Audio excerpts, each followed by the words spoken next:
This is my journal for a challenge I'm doing on one of the YouTube channels. And it was to do the raggy blue jean cover. And I'm on challenge number, let me think here.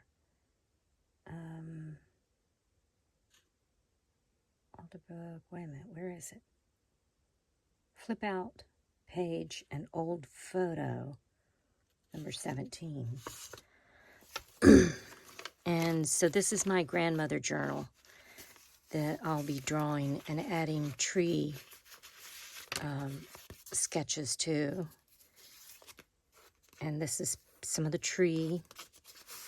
This is the tree with the chain hanging out the side. Used to be a horse farm years ago. The tree is 500 years old, 400 to 500 years old. This is a drawing I did of the lightning bugs hatching out. And this is another tree drawing of the fall leaves that were left.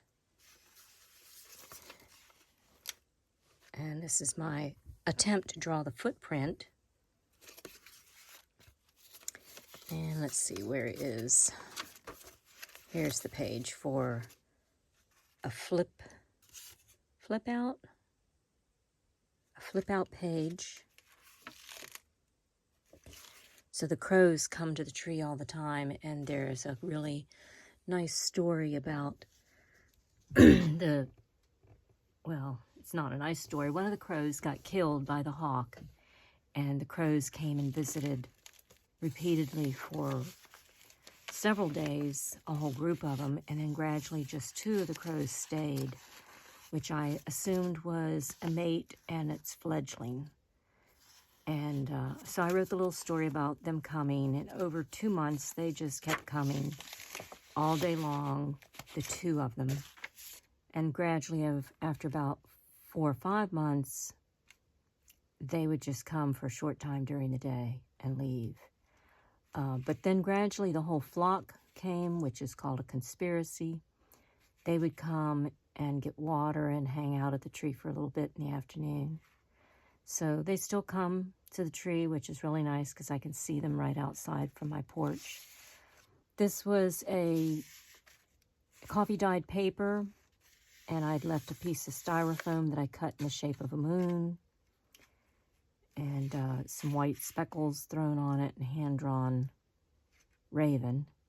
And this is a stamp that's very similar to my tree.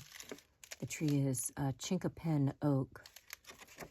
So inside I have glued to this page and then made a pocket. And then this is the old photo. It's one of my older drawings that I've done of the ravens.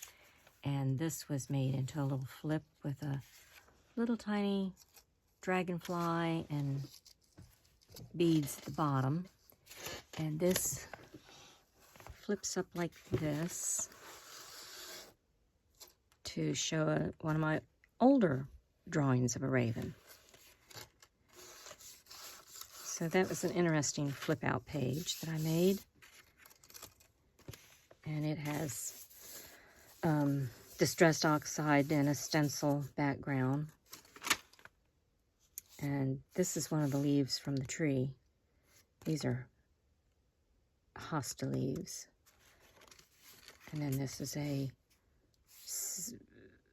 doily, crocheted doily, and then sprayed with coffee to leave an imprint of design. So this is my little journal for keeping track of my tree. Let me see if I can find another drawing. So this is where I'll be drawing. I had one journal and I filled it up in 2 years of pictures of the tree drawing, and so I needed a new journal and decided to make it really good. That's another raven drawing. These are gel print leaves of the chinquapin oak tree. It's 19 feet around, and this is a piece of wood from the tree. The acorns were acorns that were dropped by the ravens, because the acorns from the chinquapin oak is like this big, as tiny as my the end of my finger. And I'm sure I had some more drawings in here from the tree, but maybe not.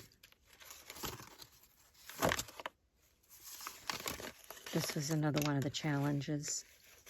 So because the animals that come, the owls and different spiders and such, I used, this was altered card and antique keys. So anyway, that's my junk journal. And I've been working on this little journal that I decided I really didn't care for the journal itself, a destination journal. So I've made it into a collage journal and just going to explore doing different kind of collages and just see what happens with it. And I'm doing them, you know, 1 or 2 a week maybe, or more. Sometimes I do it just to warm up playing with my journals. This is a gel print and some old artwork and stamps. I did a stencil here of the bee and honeycomb. Yeah, I decided to add some quotes to it too. It's avocado dyed paper. This is a bunch of old art from different people. And I decided to try to write what I was doing on the page, like the stencil behind here and spray oxide. Made an envelope and some stamps and a little note with nothing inside of the envelope. So that's what I'm playing with too, periodically.